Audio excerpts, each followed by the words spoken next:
More frightening than his War of the Worlds. More imaginative than his time machine. Now, H.G. Wells' masterpiece of science fiction, The Food of the Gods.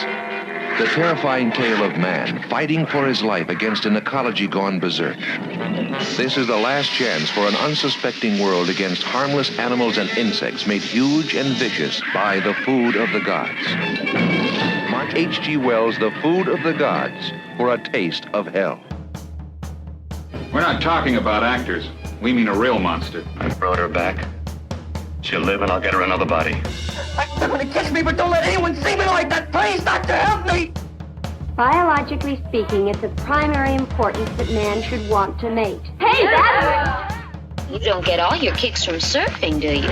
We want to be free to ride our machines without being hassled by the man. And we want to get loaded. You think you're gonna make a slave of the world? I'll see you in hell first! The American International Podcast. Are you ready? Thanks for joining the American International Podcast with Jeff Markin and Cheryl Lightfoot. On this episode, we are taking a look at Bert I. Gordon's The Food of the Gods from 1976. The Food of the Gods was directed by Mr. Bert I. Gordon and written by Mr. Bert I. Gordon. It's based on a portion of the novel The Food of the Gods and How It Came to Earth by H.G. Wells, and it was produced by Samuel Z. Arkoff and Bert I. Gordon. He was very busy with this movie. He also did the effects in this film. Such as they are. Food of the Gods stars Marjoe Gortner as Morgan, Pamela Franklin as Lorna, Ralph Meeker as Jack Bensington, Jon Cypher as Brian, Ida Lupino as Mrs. Skinner, Belinda Balaski as Rita, Tom Stovall as Thomas, John McLiam as Mr. Skinner, Chuck Courtney as Davis, and Reg Tunnicliffe as the ferry attendant. Now, this episode won't be coming out for a few weeks, but I would like to note that we are recording this episode on the morning of September 24th, 2023, which is the 101st anniversary of Bert I. Gordon's birth. Happy birthday, Mr. Big. As the movie opens, the credits tell us that this is a Bert I. Gordon film, and the title given is H.G. Wells' Food of the Gods, although we know it better as just Food of the Gods. As the movie opens, we're treated to a little sports interlude where a football team is practicing in the snow. This is the team from Simon Fraser University, and as they're playing, the action freezes from time to time so that the credits can come up. And as the credit sequence comes to a close, we see our main character, Morgan, played by Marjoe Gortner, is number 84. Is that a significant number? I don't think so. Morgan gives us a very long narration to basically tell us who he is and a little bit of his philosophy, or rather his father's philosophy. He says, "My name is Morgan, and I play football. We'd worked our butts off trying to get it together for the big Sunday game, so the coach told us to knock it off and relax for a few days.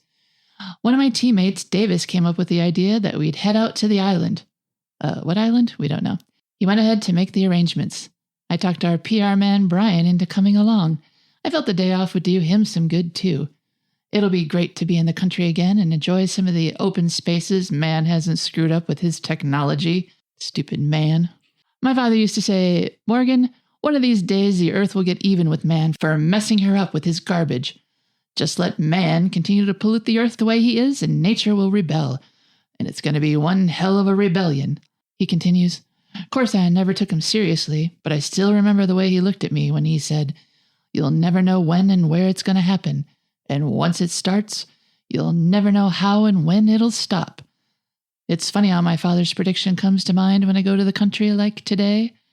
That's a little bit of a heavy-handed foreshadowing, I believe, of what we're about to watch." So during this speech, we have kind of a montage where Morgan and Davis and Brian make it to the island. They're on a ferry in their car. In their Jeep. In their Jeep. And as they go across the water. Sound?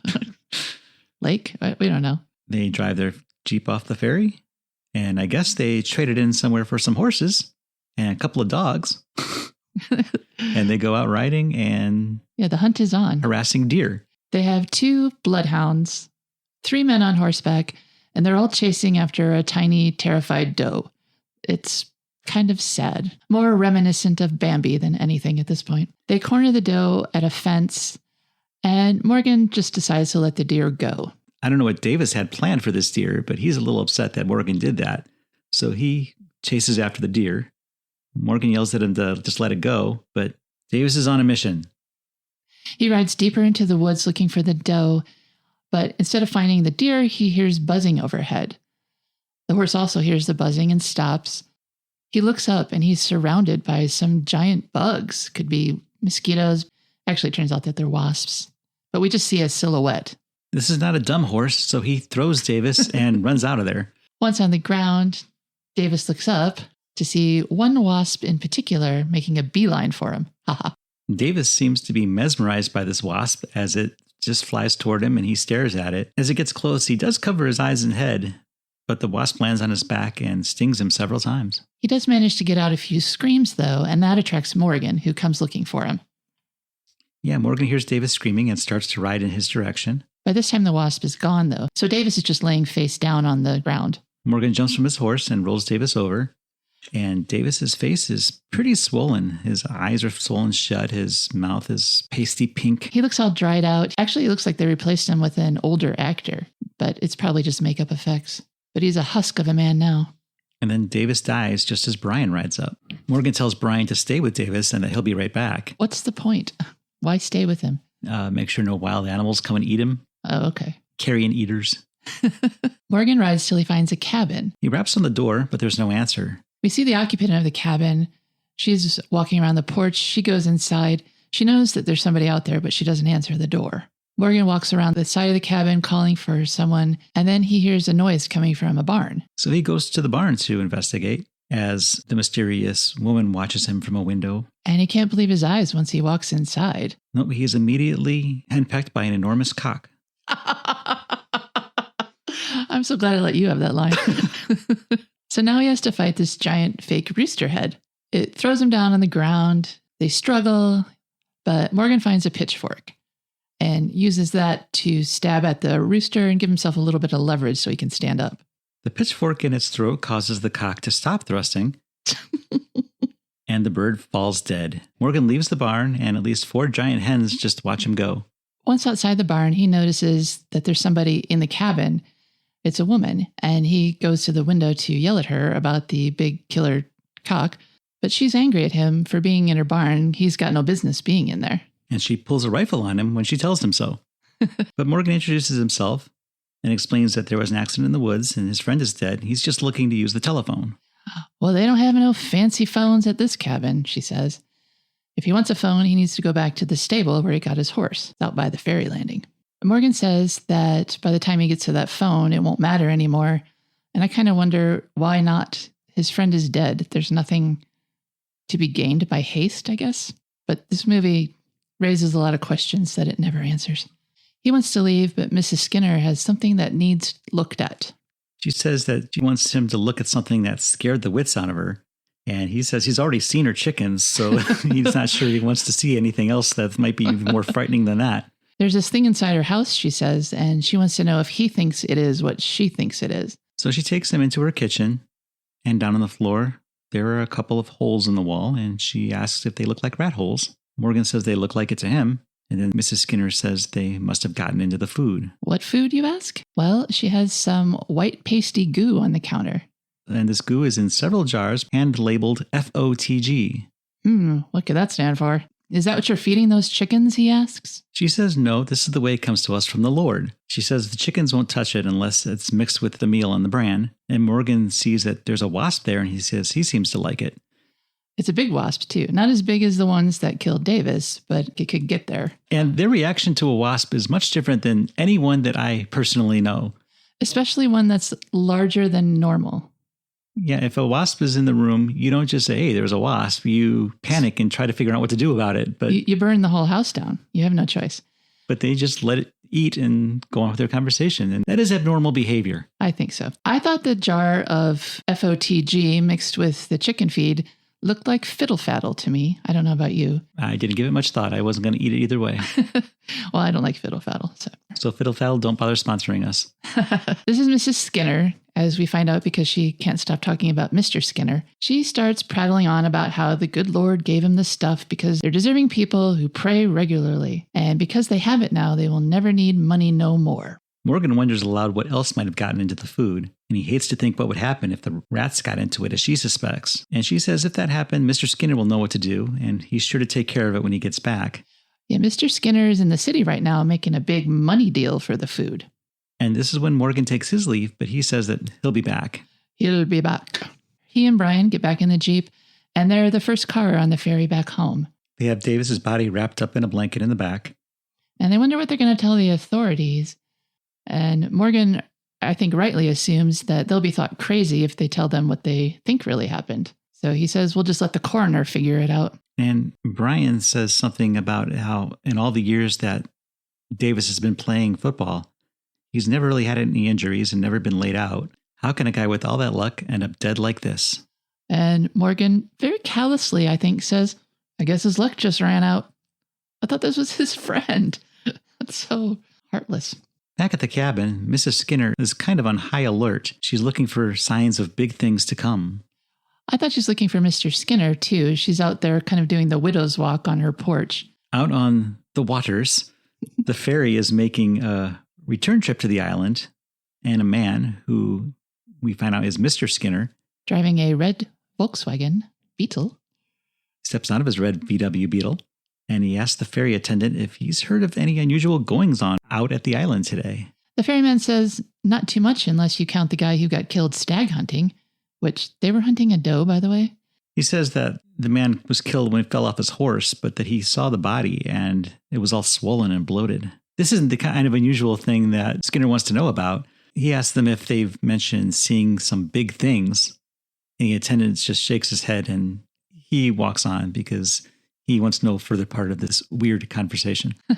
I don't blame him. It sounds like crazy talk. Back at the cabin, Mrs. Skinner hears glass break and goes into the kitchen.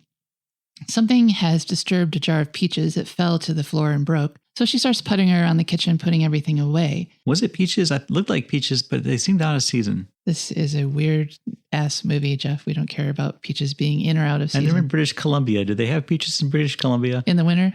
Well, if they canned them, peaches are good year-round. She reaches under the counter and then screams. She looks down at her hands and she discovers giant larvae sucking at them. And they're doing a pretty good job on her hand because there's quite a bit of blood. Yeah, they got busy real fast. Mr. Skinner has arrived back to the island from the ferry, and a storm starts to thunder and rain. It's getting darker, and as Mr. Skinner turns a corner, he blows a tire on his red VW Beetle, and he's forced to pull over. Ruh-roh. So he goes to the front of his car to get his jack because that's where the trunk is on a Beetle. But before he can even get started, he hears a noise in the woods. He looks around. He yells, "Who's there?" He shines his flashlight on a large rat. He screams and jumps back into his vehicle. He might think he's safe, but he's not. One rat bursts through the windshield and starts biting him. And shortly afterwards, he is beset by rats. There are at least 3 other rats on or around the car, and they somehow manage to open the car door. Skinner screams again as he's basically eaten alive, and the rats drag him from the car. Tonight they feast. Over at the stadium, Brian is relaying the results of the coroner's report to Morgan. According to the coroner, there was the poison of 250 wasps in Davis's body when he died. So Morgan tells Brian to go back to the island with him. Football be damned. Well, Brian is supposed to be in Chicago either the next day or in 2 days, not sure, to do a promotion for the team. And if Morgan wants anyone to come to the games, Brian needs to do his job. But Morgan says, no, you can do it later. And Brian reluctantly agrees. So now we're back on the island and we see another car we haven't seen before driving on through. He drives right past Mr. Skinner's VW. Without stopping. And we see that there's a camper that's in distress. It's stuck. And a pregnant woman starts waving her arms for help. And the car goes right past her too. Inside the car, the passenger, Lorna Scott, berates Jack Bensington for being too selfish to stop. Jack wonders if he's so selfish, why does she work for him? And she says because jobs for female bacteriologists are hard to find. And he asks, so who told you to be one? And she calls him a bastard for the first time, but not the last time. And he takes great pride in that title. Bensington says that they can pick up that couple on the way back if they're still there. Now we're back with the couple who are stranded by the side of the road. It's Tom and Rita, the pregnant lady, and they wonder what they're going to do because they're stranded. Bensington is not thrilled that he has to get out of his car to open a gate. Yeah, it's supposed to be open. But he does so and they drive on through, and as they pull up to the cabin, we can see that the barn doors have been busted through. And it's full of a bunch of dead chickens and a dead rooster. Bensington and Lorna go into the barn to see the mutilated chickens. Apparently the rats got into the barn. Lorna's impressed because she believes this is the result of the substance that they're going to investigate.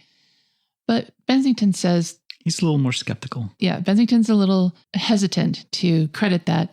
He says it could just be plaster of Paris and a handful of ostrich feathers, which I took to be kind of a meta-commentary on the movie special effects. And then he says, let's go find Ma and Pa Kettle. They go knock on the door and no one is about, so they let themselves in. Now, I just want to stop right here. I know that it's movies and you don't behave like real life, but please don't let yourself into people's houses. It's not polite. It's not good etiquette. It's probably good for the movie, but you could end up getting attacked by demons or something bad. It's just not good manners. Don't do it. And if you have a house, lock your door. Yeah, lock your door. Or a cabin. Lorna supposes that maybe they're out back, so she ventures into the kitchen, and she sees the spilled peaches on the floor, but she doesn't seem too alarmed by this. Well, not until she looks in the sink and sees the bloody larva still there. She makes a gagging/screeching sound, and here comes Ma Kettle running up to her with a cleaver. Yeah, as Lorna turns around, Mrs. Skinner is right there with a cleaver, but she immediately apologizes, and I'm not so sure she would have been as apologetic had Lorna been a man. She's wearing a hat, so you can't really tell. Maybe she's just a short man. I don't know. Mrs. Skinner says that she's all mixed up because they came in. First the giant worms and then the rats in the barn. So she's in some distress right now. Lorna notices that Mrs. Skinner's arm is wrapped, and she asks about it. And Mrs. Skinner explains that it was the worms. And then the rats came. Lorna and Bensington ask about Skinner because they were supposed to meet him there today. And Mrs. Skinner says that Mr. Skinner didn't come home last night, which is weird because he never spends the night in town. He's never done that before. Bensington wants to know if he wasted his time coming out there, and he demands to see the stuff. Mrs. Skinner doesn't want to show them if they haven't closed a money deal, but Lorna says that they came a long way and they would really like to see what they came to see. And she promises that she won't let Bensington take advantage of her. And so Mrs. Skinner relents, and she takes them out to see what they came to see. And she leads them out back to a trail of goo slowly pouring out from a mound in the ground. And Mrs. Skinner says it's just like Mr. Skinner found it that day. Mrs. Skinner explains that when they found it, Mr. Skinner thought it was oil. I don't know why, it's cream colored. And they thought it was going to make them rich. But when it turned out not to be oil, rather than let it go to waste, they decided to feed it to the chickens. There wasn't nothing else to do except feed it to them, she says. This cream-colored goo oozing out of the earth does not impress Bensington, and he wants to leave, but Lorna says wait, because she's never seen anything like this. Lorna asks if the chickens eat it just as it comes from the ground, and Mrs. Skinner says that nothing will eat it unless it's mixed with the chicken feed. And not only that, it did nothing to the older chickens, only the baby chicks ate it and grew to those enormous sizes. The adults wouldn't grow any bigger. However, something did happen that affected their lives. They got ate by the real big ones. Bensington seems to have heard enough, and he's ready to leave. Back at the dock, a familiar jeep is driving off the ferry and onto the island. Morgan and Brian have returned. What a fateful day for everyone. And back at the farm, Mrs. Skinner is rebuffing all of Bensington's attempts to get her to let them test the stuff. As they walk back to the cabin, Lorna spots huge shadows of wasps, just like we saw before, on the car that they drove up in. And they dash inside and look out the window at this scary infestation. Morgan and Brian are in their jeep and on their way back to the cabin. But unlike Bensington and Lorna a little while earlier, they pull over when they see the stuck camper in the road. Rita explains that they hit something. You won't believe it, but it was a giant rat. However, they do believe her. They offer to help pull out the camper, but Tom says that the rear axle is broken. They say, well, you should come with us now, but Tom and Rita would rather wait in their camper and get a ride when Morgan and Brian return. Back at the cabin, the wasps are still buzzing around outside, so Bensington decides it would be a good idea to start swinging a shovel at them. Boy, everybody knows you're just going to make them madder when you do that. What an idiot. So as Lorna and Mrs. Skinner watch wide-eyed through the window, Bensington is swinging a shovel and missing a bunch of giant wasps. It's not hard to miss what's not there. Bensington had left the gate open, so Morgan and Brian are able to speed right on through. They reach the cabin to see Bensington flailing around with his shovel. They jump out to help. Morgan actually catches one of the wasps, so we get to see him wrestling with this rubber wasp thing. And he tears it apart with his bare hands. What a man. Brian, however, decides to take the more huntsman-like approach. He grabs a rifle, tosses one to Morgan, and they shoot the rest out of the sky as Bensington cowers on the ground. Each time they hit a wasp, it kind of dissolves into a cloud of black smoke. But this does the trick, and the last couple of wasps just retreat. Bensington says that it's really lucky that those two happened along, and Morgan says, well, we didn't just happen along. No, he says they're here to see Mr. Skinner, and Bensington gets a little defensive at this because he feels like they're barging in on his territory. Right, he says that whatever they're planning, there's already an agreement in place, and the goo is his. And he doesn't want any partners if that's what they're thinking. Mrs. Skinner interjects that until Mr. Skinner gives the okay, the Skinners still own the stuff, which the good Lord gave them to do as they please with. But Bensington said that he did have an oral agreement with Skinner and that Lorna was present as a witness, so they have first right of refusal. And this means to Morgan that he now knows who to name as liable when the second-degree murder charges are filed, since Davis was killed by Bensington's wasps. Bensington is befuddled by this. Lorna, however, is delighted. Bensington tells Morgan to wait a GD minute, but Morgan says no can do. He and Brian feel like they have to go get the wasps in their nests, and they don't go home till after dark. This kind of gives Lorna the tingles, and she introduces herself to Morgan. She says that she's in charge of bacteriostasis in Bensington's plant, and she goes on to explain that she keeps the bacterial growth within an acceptable tolerance. And Morgan seems politely interested. Yeah, that's a weird job, too. I mean, don't they have a spray for that? He's busy talking to Brian about the plans for this wasp's nest. They need a wick and some plaster of cement. He orders Brian to go ask Mrs. Skinner if they have any. Yeah, I know that they left in a hurry, but maybe they could have planned this better because their plan was to get rid of these wasps in the first place. So you would think that they might have brought the ingredients they would need to destroy these wasp nests. You'd think. Big can of Raid. Lorna says that Morgan doesn't seem to like having women around when he's doing his thing. His thing is facing danger, by the way. Morgan says he doesn't mind. She says, are you sure? And he says, what is there to mind? So she asks if she can come along. And he says, yeah. And she says it won't be easy, but she might learn to like him. She'd never met a man with balls enough to beat Bensington at one-upmanship. And Morgan says, you're nice too.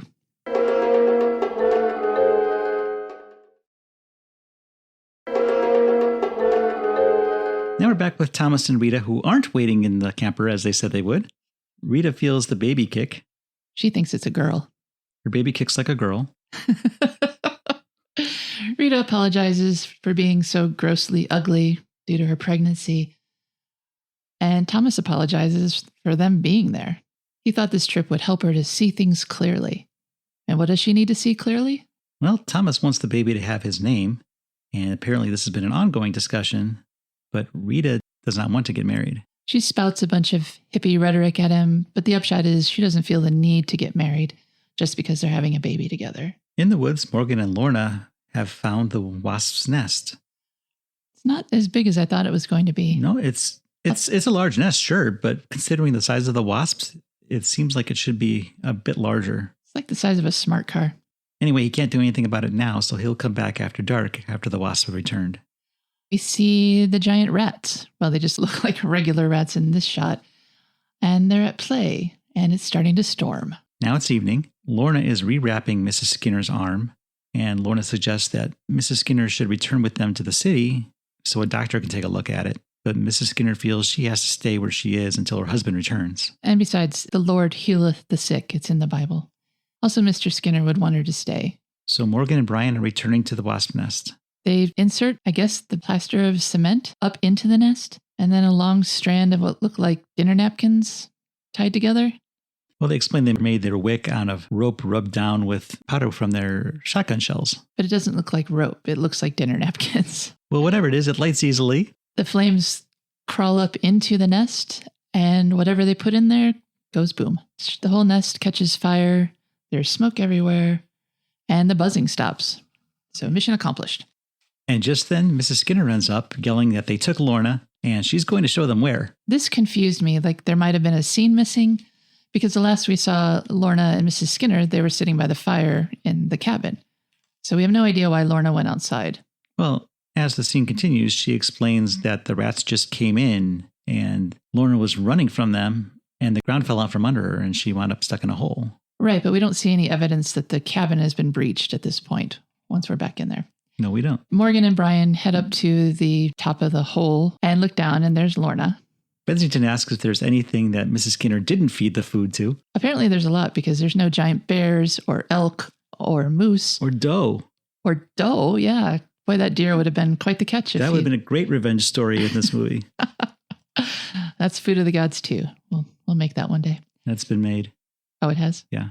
Oh, Food of the Gods 3. Morgan and Brian try to rig up a pulley and rope system at the top of that hole to pull her up. Morgan goes down and ties a rope around Lorna so that Brian can pull her up, but apparently the branch they used was rotting, decayed, and it collapses along with the top of the hole, leaving Morgan and Lorna stuck down there alone. This is a rat hole, so there are rats scurrying around through the tunnels. We just see footage of rats that look big, but they're not. On the surface, Brian is going to go through another hole and go after them. He asks Bensington to come along, but Bensington declines. Don't be a fool, he says. Meanwhile, Lorna and Morgan are figuring a way out. They're now equipped with a flashlight and shotgun, because at least for this mission, Morgan was somewhat prepared. So they start making their way through the tunnels. They encounter a big rat and start flailing away at it to no avail. But luckily, Brian has come in the back way, and he shoots it. Once everyone's back on the surface, Bensington is irked because they missed the last ferry to the mainland. And back with Thomas and Rita, now that it's dark, they finally decided to go inside their camper. Rita seems to be having some contractions. She's in some kind of distress. But they stop. Once she sits up. I don't think that's how it works. However, they hear some scratching coming from outside the camper. Thomas goes out to investigate. Ugh. And he calls Rita out. You got to see this.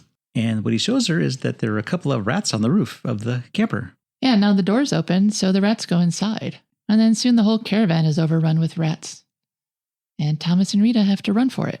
And there is another rat, a white one, just kind of sitting there orchestrating the proceedings. That might be a little bit of supposition on your part. Well, he doesn't seem to want to participate. He likes to watch. He could just be lazy. Thomas and Rita end up at the cabin because there's nowhere else to go, and describe what they saw, the infestation of rats that took over their camper. This is getting to be too much for Bensington. He's ready to leave. He believes with the station wagon, he'll be able to plow right through any rats that get in his way. So he says, anybody wants to come, get in the car, and we'll do this thing.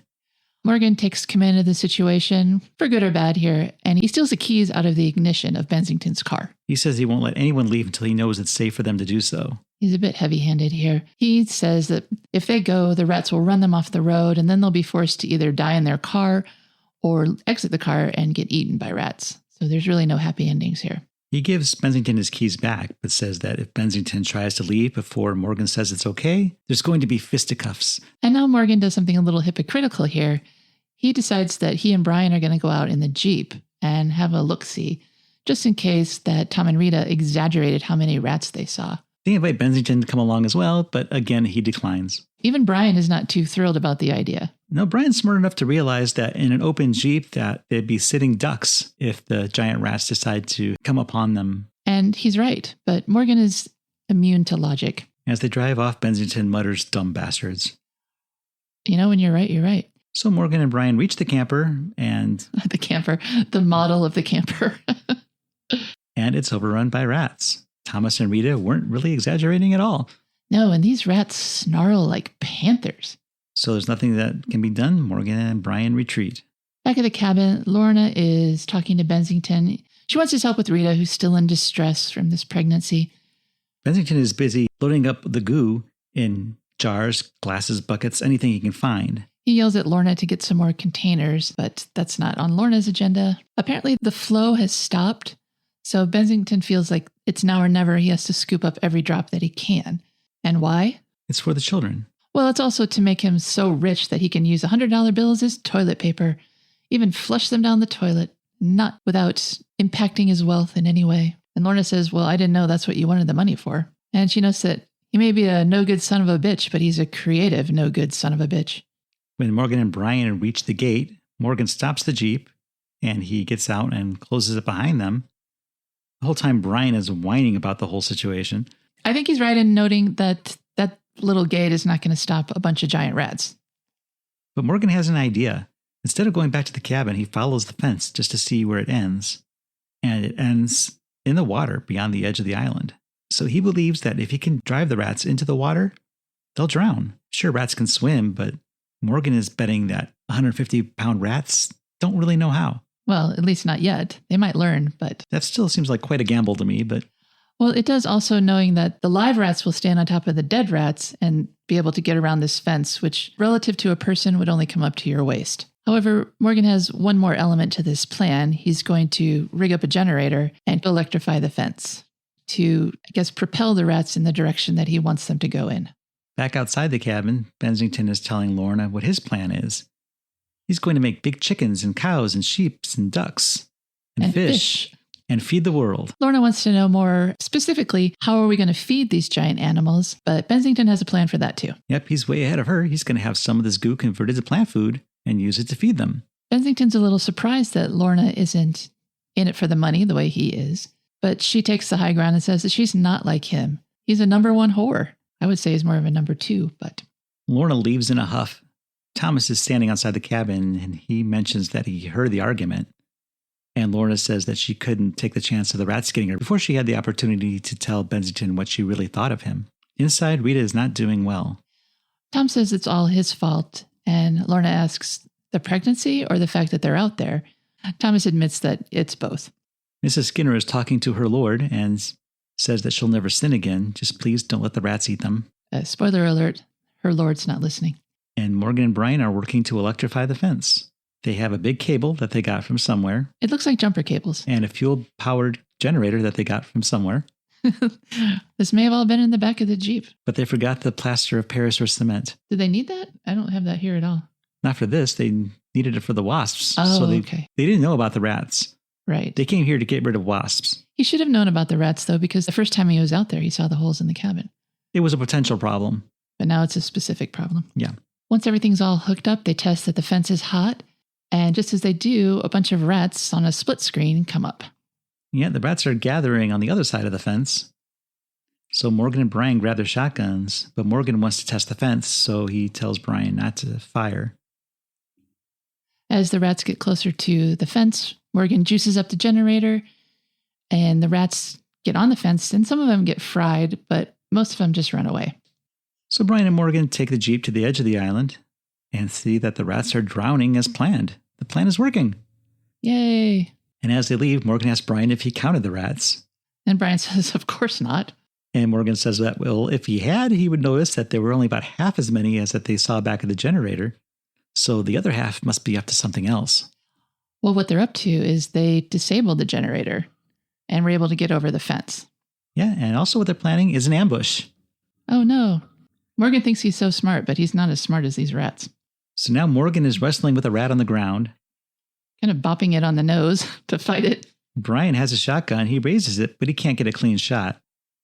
So as Morgan continues to punch the rat in the face, I guess he's able to kill it because he breaks free.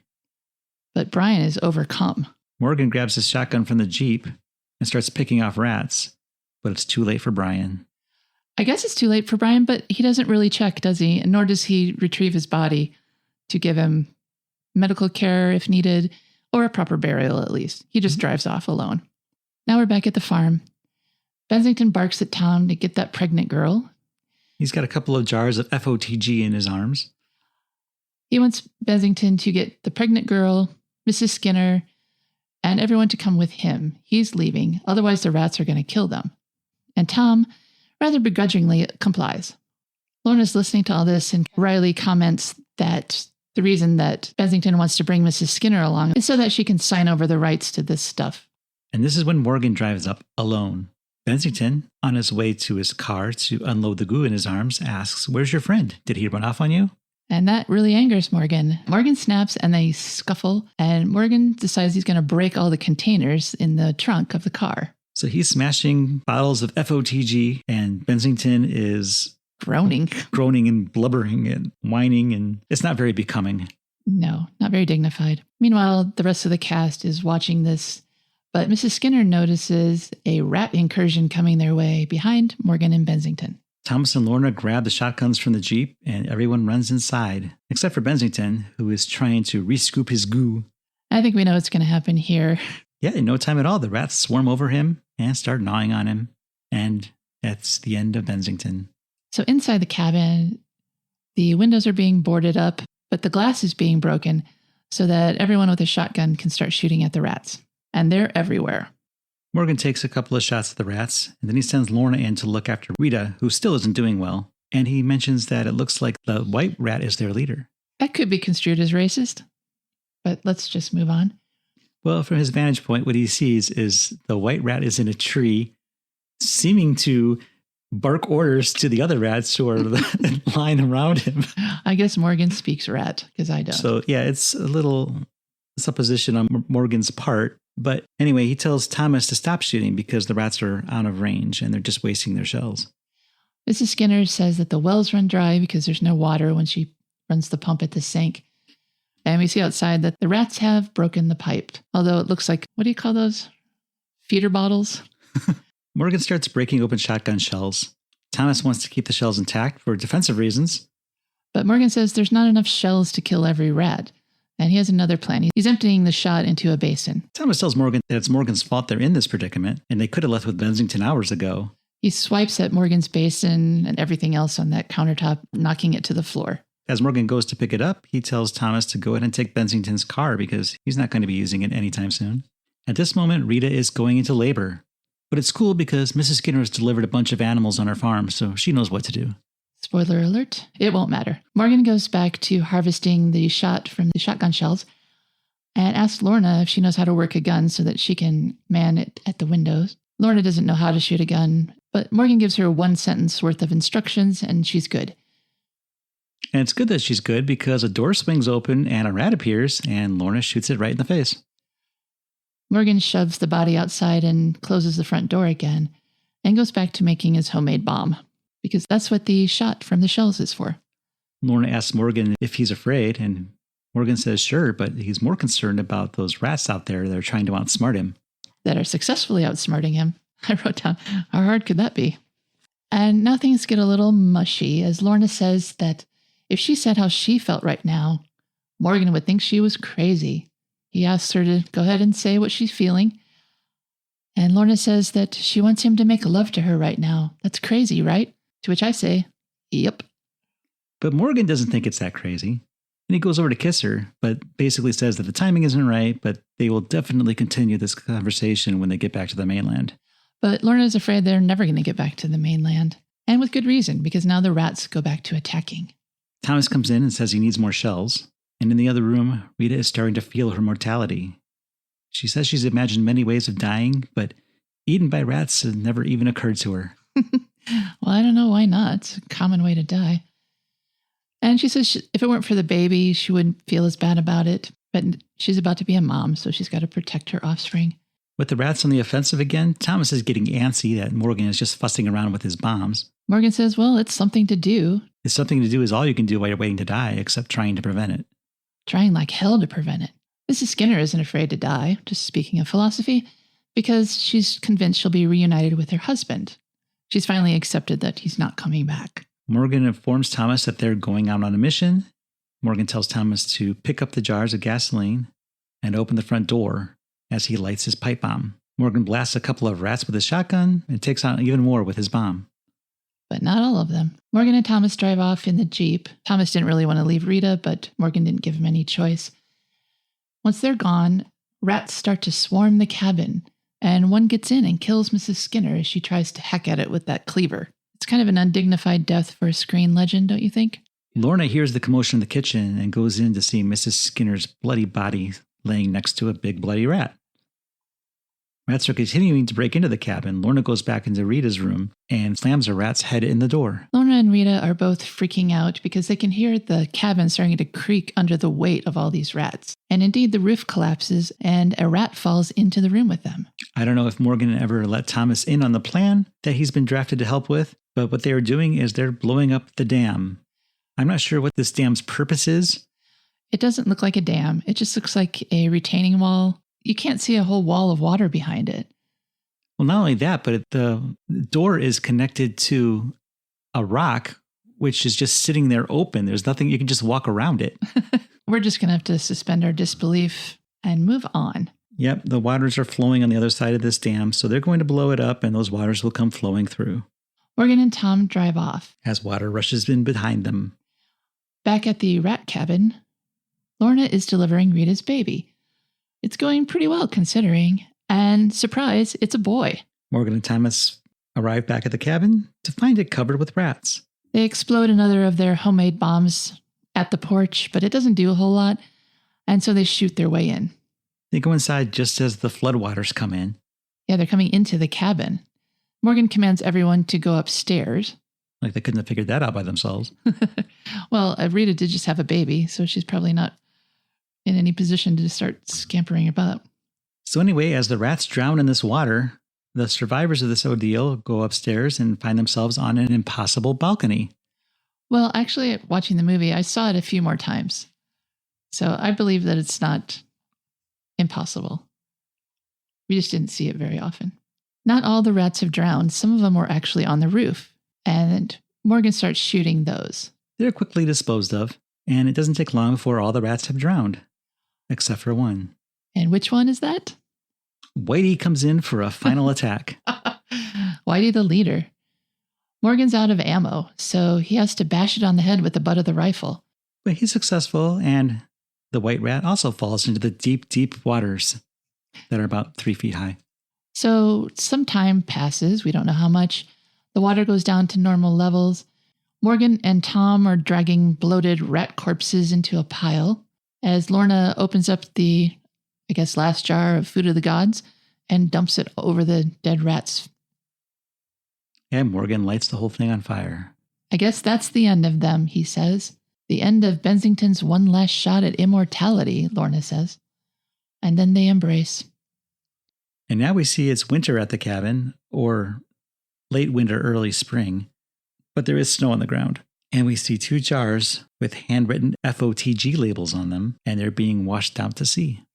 Yeah, apparently this is the spring thaw, and the rush of water made by melting snow sweeps away those jars into a stream. The stream goes into the lake. As this happens, Morgan tells us in voiceover that they were able to get Thomas's camper fixed well enough to get back to the ferry. How? It had a broken axle. Morgan, I guess, is some kind of miracle worker. And Morgan is now back with his team. But it's not the same without Brian and Davis. Morgan's father was right. The land rebelled, nature was attacked and came back with a vengeance. And he wonders if they got all of the food of the gods. It would have been good to wonder about that before they left. Because if even a trace of that got into the water, he says, and he kind of trails off. As we see that a trace did indeed go into the water. More than a trace. And there are several cows drinking from this water. Yes, right from the nearby half-empty jars of food of the gods. There's a cow breaking the fourth wall, looking directly at us and telling us moo. These are full-grown cows, so obviously food of the gods isn't going to affect them. However, these are also milk cows, and we see them going into the milking barn, getting hooked up to the equipment. And then we cut to a school where the milk has been sold to a bunch of school children. The end. No, and then we see one little girl in particular, straw in carton, sucking up that milk. The end. Or is it?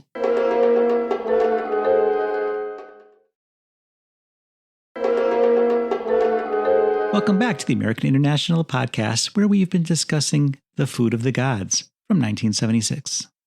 As we said, this movie was very loosely based on a portion of the 1904 H.G. Wells novel, The Food of the Gods and How It Came to Earth, that reduced Wells's tale to an ecology strikes back scenario, which was kind of common for science fiction movies at the time.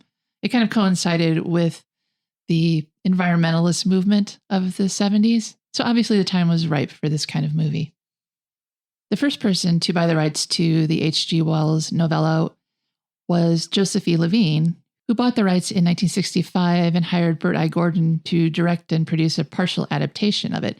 And that turned out to be Village of the Giants, which is a very similar theme without the environmentalist angle. Bert I. Gordon did it at his studio, Embassy Pictures. And then AIP, 9 years later, announced they were going to do a partial adaptation of the novel. And Gordon again was hired on to do the production. This was Bert I. Gordon's return to AIP. He hadn't done a picture for them since The Spider in 1958. And there's a reason for that. Bert I. Gordon's first contract with AIP was for 4 pictures, and that included The Amazing Colossal Man and its sequel, The War of the Colossal Beast, Attack of the Puppet People, and, of course, The Spider. In 1960, Gordon sued AIP for fraud, and he asked for $350,000 in damages.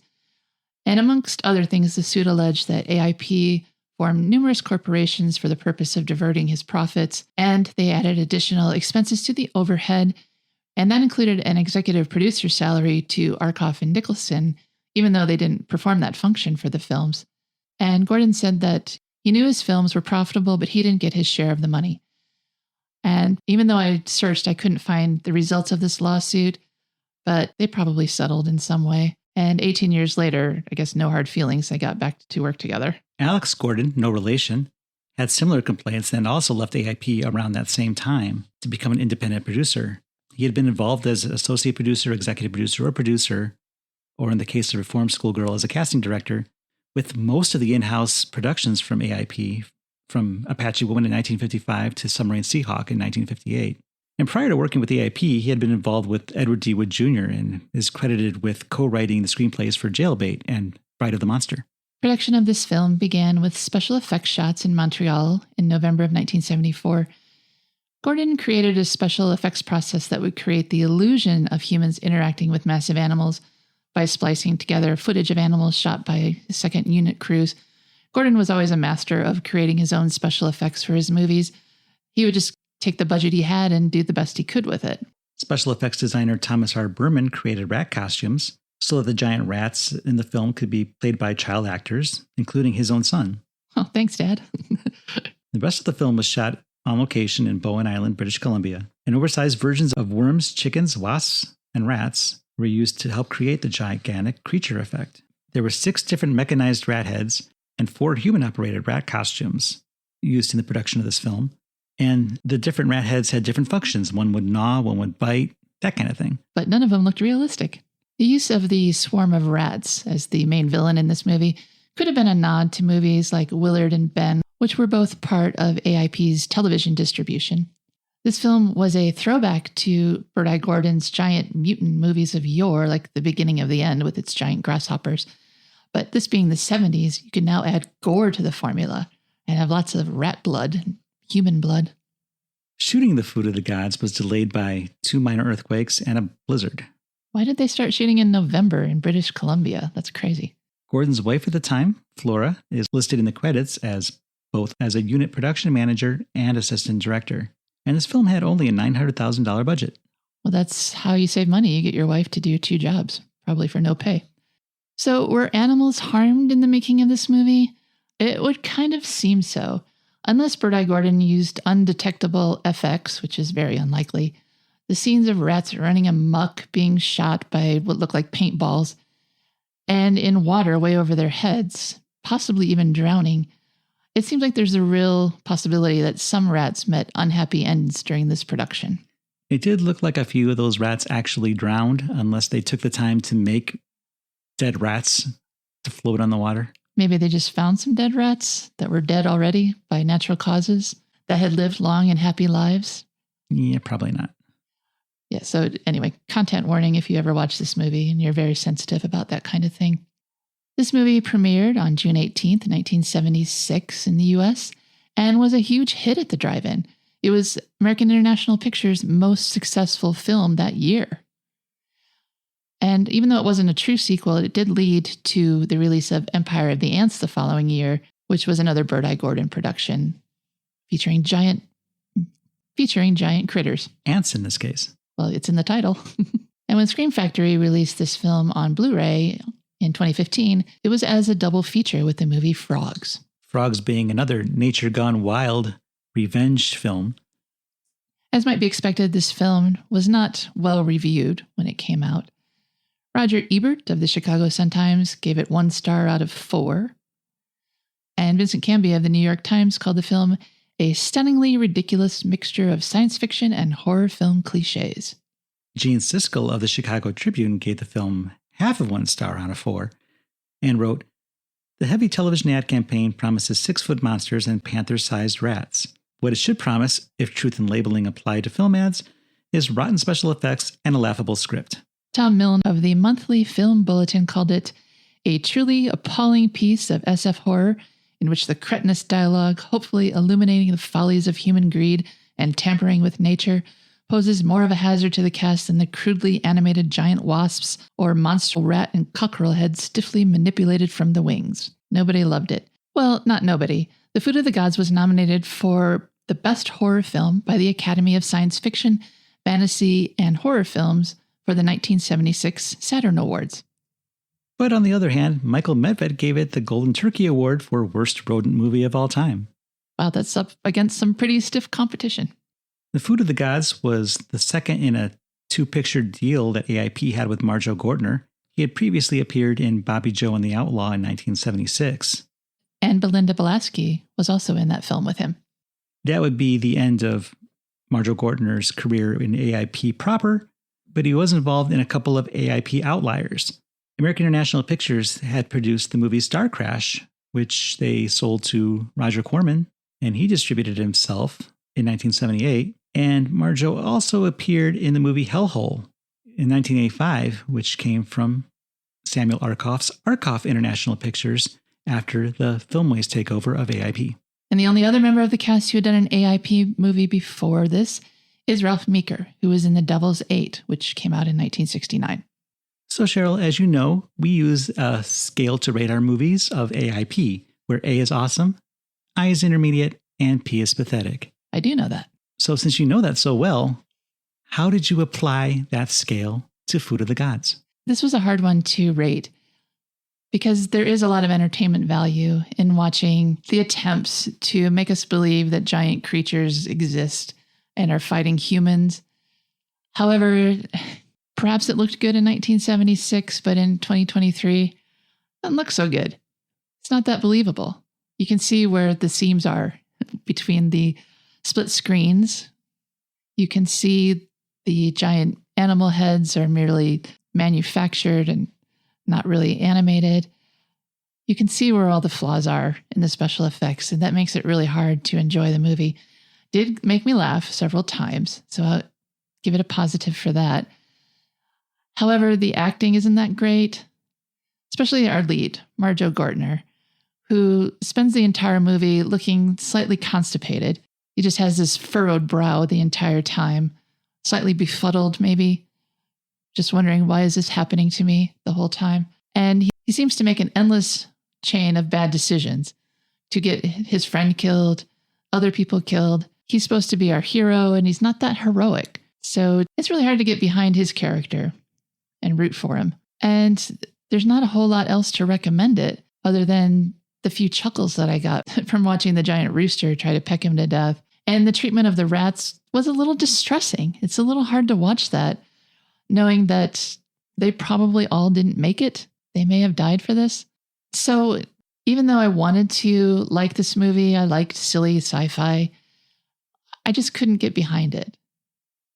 And I initially thought maybe this is an I, but watching it again and again for this podcast, the more I watched it, the less I liked it.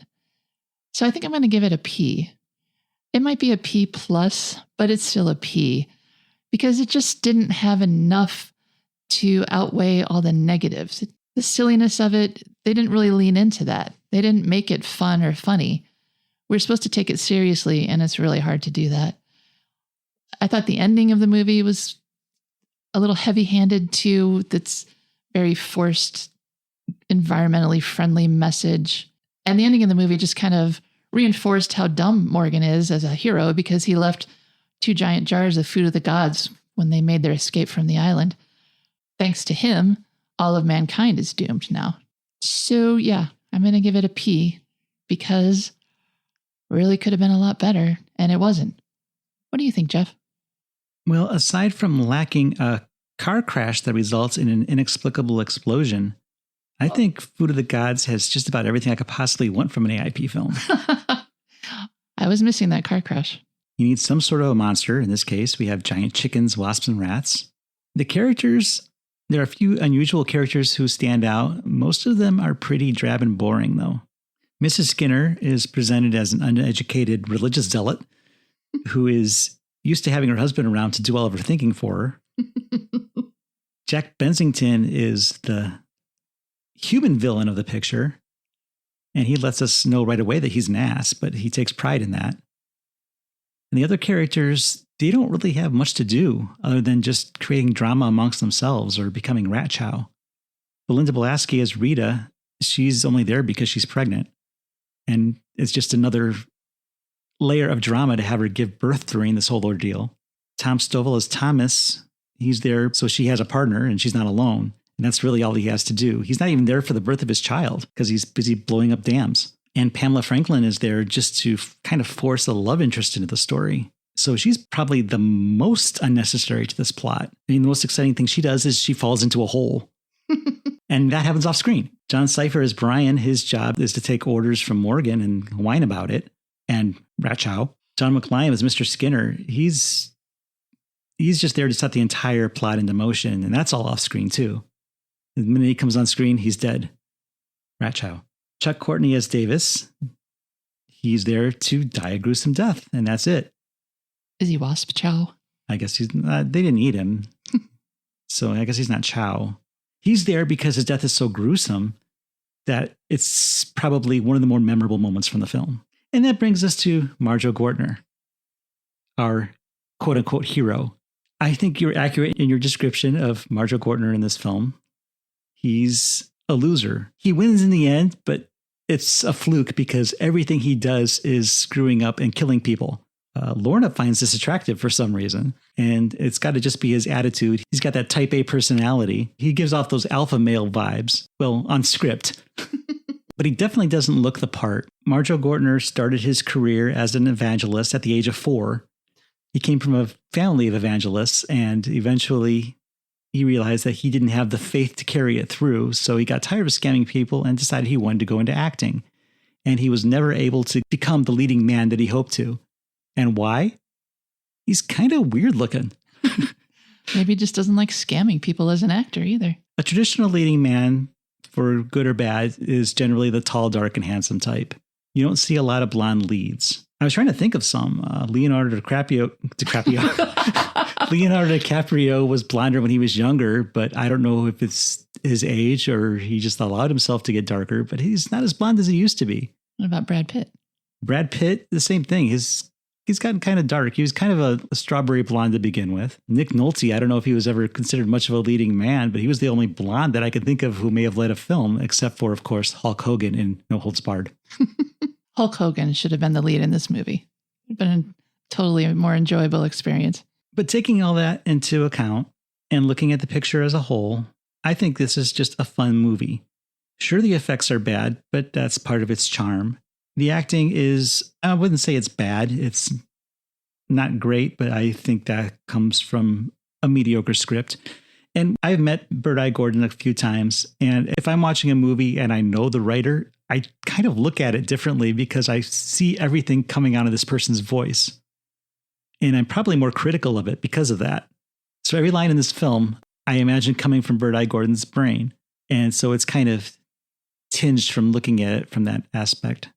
But all in all, I really do like this film. And as I said, it's probably pretty close to being everything I want out of an AIP film. For me, this one's an A for awesome. Wow, I don't think we've ever differed this much before on our movie judgments. No, that's because you're wrong. You're entitled to your opinion, but your opinion is wrong. Well, I guess we'll just have to agree to disagree on this one.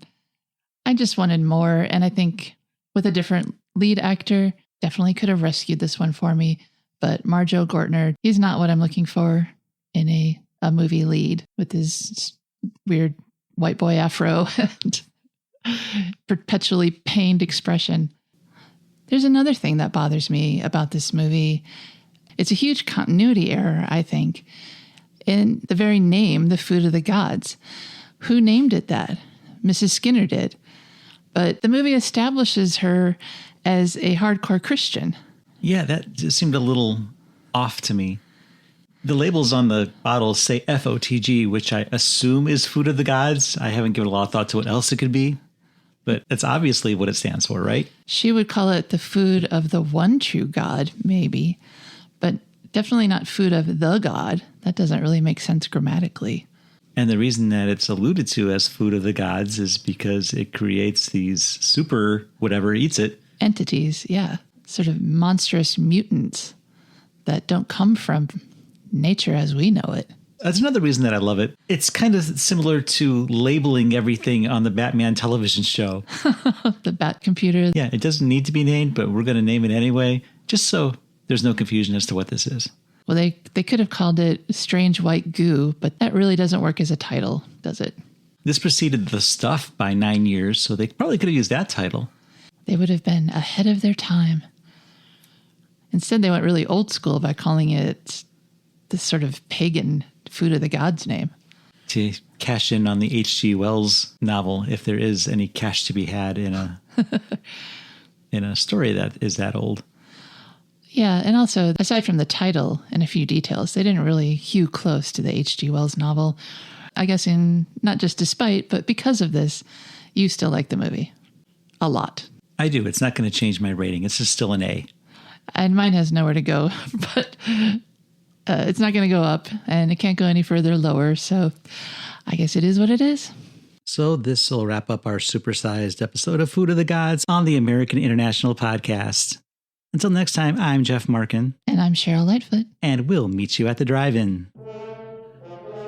Follow the American International Podcast on Instagram, Twitter, and Letterboxd at AIP_pod and on Facebook at facebook.com/American International Podcast.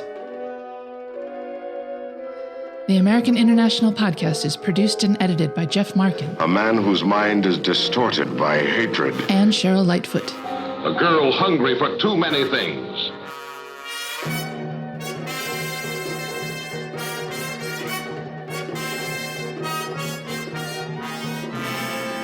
The American International Podcast is part of the Pop Culture Entertainment Network.